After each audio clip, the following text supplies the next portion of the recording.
Back in 2020, I was just starting to become more enamored with music and explore more out of my comfort zone more than I ever had at any point. Oliver Tree's Ugly is Beautiful dropped that year, and I had been following his music for a while. I remember being super excited for it and following every teaser I possibly could until it eventually released later that year. It became a gateway to a lot of other music for me. I loved it and re-listened to it a ton that year, and then didn't revisit it until recently. Oliver then put out his much-anticipated second studio album, Cowboy Tears, and as a fan of his, it didn't really feel right. Not only did it lack the oomph and impact his debut had, but it also felt lazily put together and like a completely wrong step in the direction for him. Everything from the production to the vocals to the half-baked and sometimes unbearable attempts at country-tinged rock. But also another thing which has been plaguing his music since actually the beginning. Well, two things actually. Money! And also being super accessible and mainstream. Now, whether these two things correlate pretty well? One word. TikTok.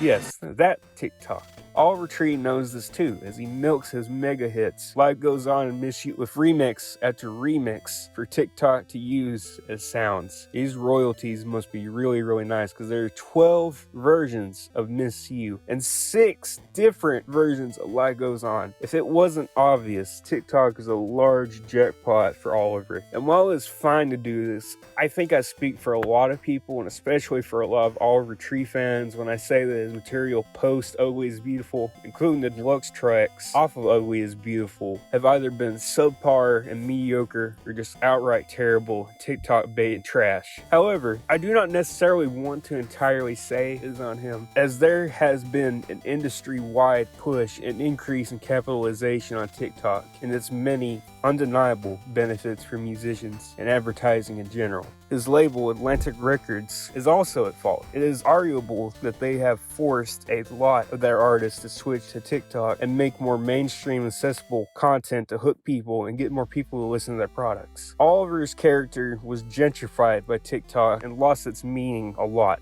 Changing character and appearance didn't help either. In fact, by leaning more into TikTok trends and such, Oliver lost a lot of his genuineness and personality, becoming a carbon clone of most other TikTokers and influencers that think that they're quirky. A couple of people brought it to my attention that I was just missing out on a whole lot of Oliver Tree lore. Apparently he was dating Belle Delphine at one point. The TikToks they made together were so cringeworthy. Like, some of the cringiest stuff I've ever seen felt so incredibly unnatural and forced.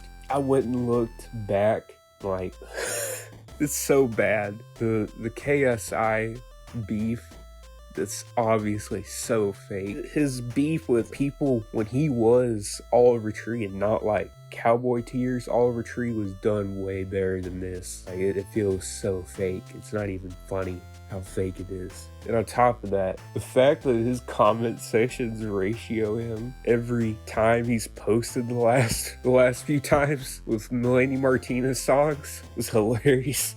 And the fact that there's almost no one commenting on him positively is funny. I know there's a whole context with Mulaney and Oliver, but I couldn't get around to it. That might be another video in itself. Yeah. Undeniably, this applies to his debut album like I mentioned, but as usual with me, I lean on nostalgia too much, and it carries me to draw the conclusion that Ugly is Beautiful, and I make this clarification, the original album, not the deluxe, is legitimately a good debut. It is similar to 100 gigs, 10,000 gigs, and that is an unconventional debut and defies a lot of expectations. Except it actually did hop on the current trends, pop punk, emo, alt pop, pop rap, and more at the time. But it's a case where I actually think it works well, like I mentioned with Death of a Bachelor and Lover in my Maroon 5 video. It is also not overbearingly quirky to the point where it hurts to listen to or even consider engaging in, like what lies ahead. It has also aged surprisingly well, all things considered. Though that statement may age itself, ironically.